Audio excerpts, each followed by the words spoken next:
So this week, Mikey Garcia seemingly announced his retirement from boxing, and he did it by just updating his Instagram and his Twitter saying former or retired boxer. And I don't mind that type of retirement, quiet retirement. Good for Mikey, and I'm sure he's well set for the rest of his life, and good for him. His career is sort of like a mixed bag, right? Because in the lower weight classes, 126, 130, 135, it looked like this guy was the goods. We were talking about Mikey Garcia, the boxing public, sort of like people are talking about Bam Rodriguez right now.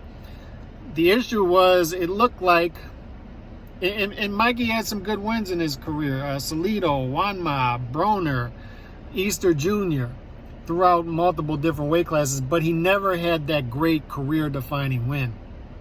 And as he stepped up in weight class, as he continued on with his career, and it looked like he was set monetarily, he looked more and more disinterested in the sport, both in the ring and outside the ring, having inactive periods.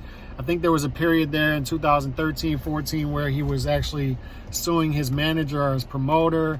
He had some activity there, and then later on in his career, more inactivity, just some lulls in his career. And then as he stepped up in weight, he had issues with weight, and I think a lot of that was due to just his disinterest in boxing. He was just not, it seemed, all that interested in boxing when you're comparing him to his peers in boxing, other great fighters. And as he moved up in weight, he couldn't make smaller weight classes. His deficiencies started to show, right? Stepping up and fighting Errol Spence Jr. at 147. And then his last career fight against Sandor, where he looked quite disinterested. I mean, he never really put it in fifth gear. His brother was mad at him in the corner. And I even said after that fight, I think he should just retire if he's not interested in boxing, because the interest just didn't seem to be there. He didn't look to have it mentally. He didn't seem to have that killer instinct to fight top competition, put guys away when he had them in tough spots, step up in fifth gear when he was in tough spots and losing fights.